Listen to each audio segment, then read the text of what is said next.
Hey, how's it going, guys? Garcia here with your daily portfolio update. So in this video, I'll break down the portfolio, show you the moves that I made today, share some of the posts from Twitter, and give the shout outs at the very end. Okay, so let's get to it. So today we closed slightly down to $246,527.71 today. So let's see what's going on today in the portfolios. Let's start with the traditional IRA. We're down 1.2% today. We're up 181% year to date and all time, going back to April 12th or April 11th of 2024.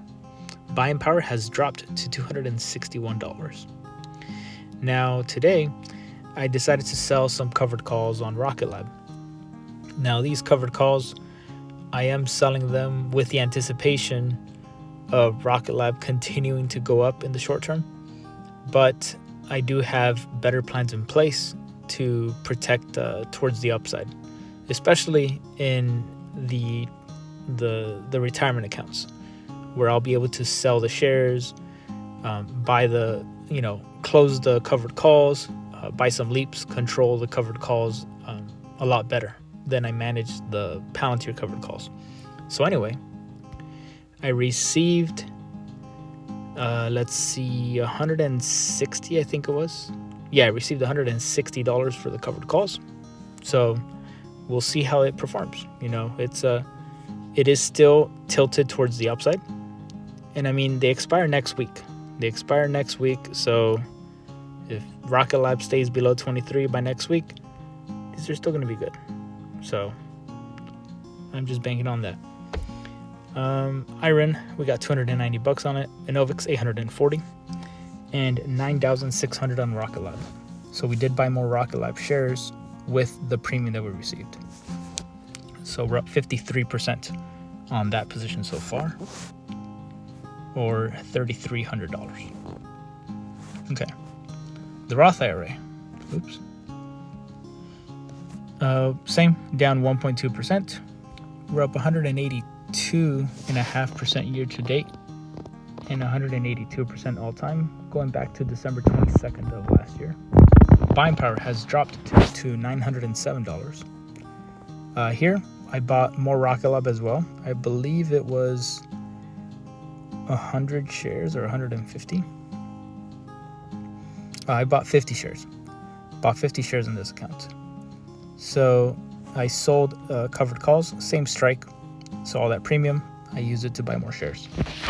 Iron, we got $1,400 on Iron, $2,800 on Innovix, $33,300 on Rocket Lab, and $400 on Accelera here.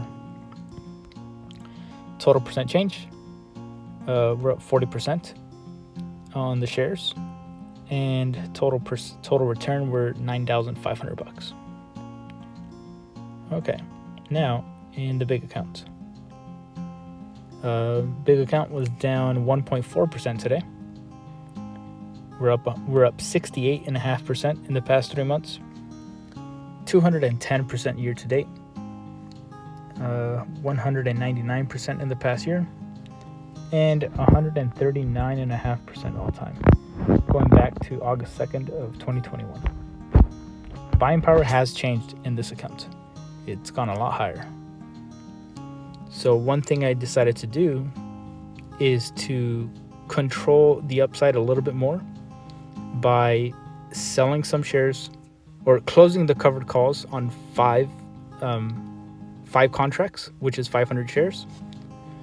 So bought to close the $55 covered calls, sold 500 shares. So now I'm at 2,500, and I bought 5 leaps to compensate for that,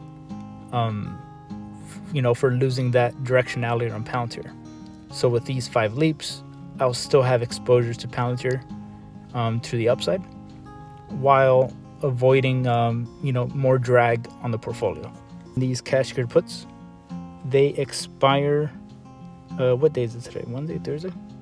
Well, they expire on Friday, and I sold 10 more contracts today. So I'm really betting on him making a bounce and closing above 2250. total percent. Riot, we're down 50% on those cash secured puts. So I may have to manage those soonish. No, I mean, I still have extrinsic value, so break even is 1209. So we're still above the break even, so I think I'm okay there. Covered calls. This round is up 19%, but it's been rolled quite a few times. The long calls were up 1.2%. Now this is a total percent change on 211% on the shares, 28% on the Rocket Lab shares, and 3% on these shares that inverse master. So MicroStrategy, just a short gamble. So we'll see how much money this makes over the next couple of days, and I'll be closing it out pretty soon. Let's see. Yeah, I mean, only 380 on that. So exposure to Palantir has dropped to 163,000. Rocket Lab has gone up to $48,480. And the bet on MicroStrategy is 380. Excuse me. All right. This was a pretty interesting video that I noticed came up on YouTube. Was a chat with Peter Beck and Mo Islam. They're talking about the neutron rocket, and this conversation came up. There's a interview with Elon where he talks about during the Starship development process how he asked the team to make Starship pointier, and the decision was going to have no positive impact on the performance of the vehicle, and actually arguably it was slightly worse than the original blunter design. And I'm curious, so when you were building Neutron, this is so funny. This is so funny. So I was out at, not yesterday, the day before, I was out at one of our other factories, and we were working on the nose cone, and so the original engineering nose cone for Neutron was very, very kind of bulbous, and I complained bitterly that it just looked bad, and it looked phallic. It just did not look good. They're set to test the missile next week. It is too round on the top. It needs to be pointy. Round is not scary. Pointy is scary. This will put a smile on the faces of the enemy. They will think that it is a huge robot's dildo flying towards them. No, Supreme Leader, the shape of the missile top has nothing to do with aerodynamics. It is about the payload delivery. No, it sticks in the ground and then kaboom. Supreme Leader, I think perhaps some of your information about bombs is coming from cartoons. But of course it was structurally the optimum shape, because you have a trade-off between the aerodynamics and the mass of the structure, and you end up with this optimized shape. It just looked like ass. It looked terrible. So I did exactly the same thing, ironically. There is where we changed the ogive to look much better. Yes, it's slightly heavier. It's slightly better aerodynamically, but it's slightly heavier. But sometimes those things matter. Which is funny. Him just talking about how aesthetically, those things really do matter. So I just thought it was funny. What it feels like for Alex Karp to listen to someone finish a question he already understood within the first few seconds. So for those who don't know, his interviews, usually he starts answering right away. He usually cuts off the interviewers when he kind of has a grasp on what they're asking him. So here I noticed a sign that I was locking in on Palantir last year. Crypto, this was back December of last year, December 31st. Crypto and stocks mooning, hitting all-time highs. Palantir entering new industries like home building with Lennar and favorites to win massive government contracts, but chilling in the $17 range. Unbothered, moisturized, happy, in my lane, focused, flourishing. So, hey, I was onto something last year.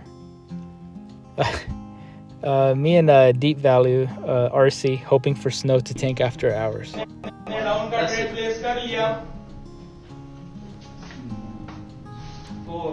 3, 2, 1, boom! Whoa.